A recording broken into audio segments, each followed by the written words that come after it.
Assalamualaikum warahmatullahi wabarakatuh. Perkenalkan, nama saya Reni Rohayati dari semester 2A. Di sini saya akan mereview kembali materi perkuliahan hukum pidana pertemuan ke-9 setelah pelaksanaan ujian tengah semester. Adapun dosen pengampu mata kuliah hukum pidana yaitu Profesor Dr. Haji Heni Nuraini SHMH dan asisten dosennya yaitu Dr. Emrendi Aridayandi SHMH. Baik, pada review kali ini yaitu mengenai sifat-sifat melawan hukum.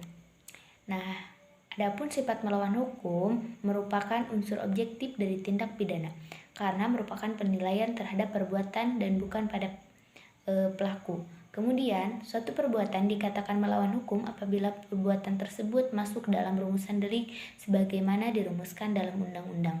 Kemudian, perbuatan yang memenuhi rumusan dalam undang-undang tersebut tidak selalu bersifat melawan hukum, sebab mungkin ada hal yang dapat menghilangkan sifat melawan hukum perbuatan tersebut.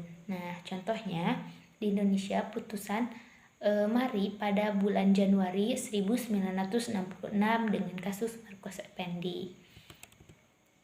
Nah, sifat melawan hukum terdiri dari contohnya melawan hukum, perbuatan itu bersifat melawan hukum apabila dirumuskan sebagai tindak pidana dalam undang-undang dan diberikan sanksi. Jadi bisa dikatakan sifat yang ataupun tindakan yang melawan hukum itu diatur dalam undang-undang dan juga ada sanksi terhadap perbuatan tersebut. Nah, itu dikatakan sifat yang melawan hukum.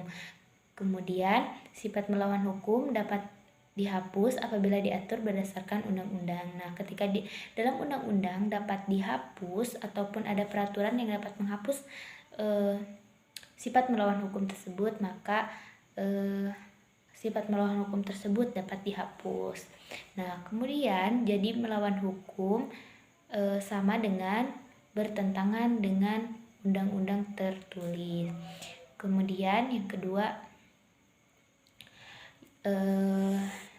itu yang saya sebutkan tadi itu adalah melawan hukum secara formil. Nah, kemudian saya juga akan membahas mengenai melawan hukum secara material. Nah, yang pertama itu bukan hanya berdasarkan undang-undang tertulis, tetapi juga berdasarkan asas-asas hukum yang tidak tertulis atau living law. Kemudian, menurut material juga, sifat melawan hukum dapat dihapus berdasarkan undang-undang dan aturan atau hukum yang tidak tertulis. Kemudian ada juga jadi melawan hukum sama dengan bertentangan dengan undang-undang atau hukum tertulis dan hukum tidak tertulis atau kebiasaan. Nah, ada juga kita bahas mengenai pembahasan di atas, kita ulas sedikit ya. Jadi sifat melawan hukum dapat dihapus dengan adanya alasan pembenar. Nah, ada juga menurut sifat melawan hukum formil, alasan pembenar hanya dapat diambil berdasarkan hukum tertulis. Sedangkan menurut sifat melawan hukum secara material itu alasan pembenar dapat diambil dari hukum tidak tertulis. Jadi sebaliknya ya dari melawan hukum formil.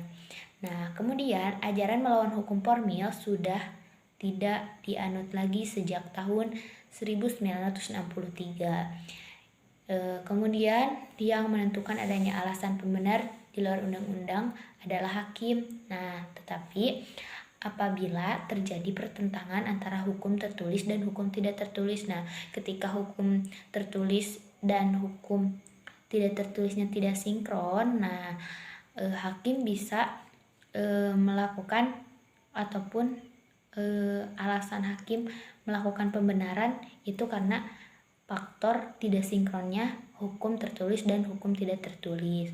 Kemudian hukum tidak tertulis tersebut harus dipandang adil dan benar. Nah, jadi kan kalau untuk hukum yang tertulis itu udah pasti ya. Nah, tapi kalau hukum yang tidak tertulis itu kan kebiasaan masyarakat ya. Nah, kebiasaan masyarakat ini tuh harus benar-benar adil dan tidak salah kaprah gitu ya. Kemudian ada juga rasa keadilan itu harus bersifat umum.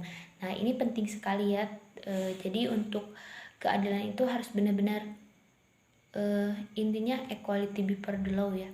Jadi semua sama di mata hukum ya, rata. Jadi keadilan itu benar-benar merata untuk semuanya. Nah, sifat melawan hukum material dibagi dalam beberapa bagian. Nah, dalam fungsi negatif, terus ada juga dalam fungsi positif. Nah, kemudian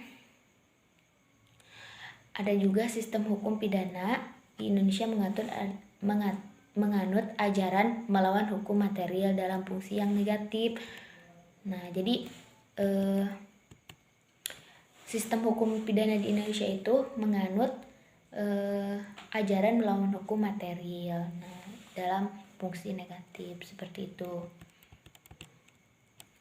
Kemudian, apakah sifat melawan hukum harus dibuktikan?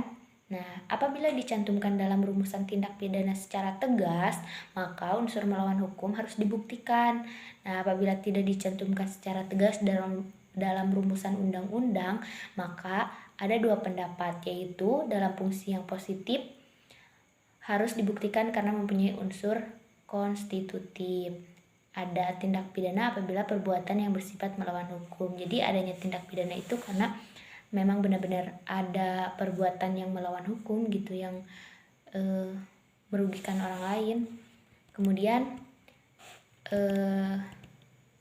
dalam fungsi yang negatif, ini kalau dalam fungsi yang negatif itu tidak perlu dibuktikan ya, tidak seperti dalam fungsi yang positif. Nah, mungkin review materi pada pertemuan ke-9 ini dicukupkan sekian. Mohon maaf bila ada salah pembahasan dan salah kata. Akhirul kalam, wassalamualaikum warahmatullahi wabarakatuh.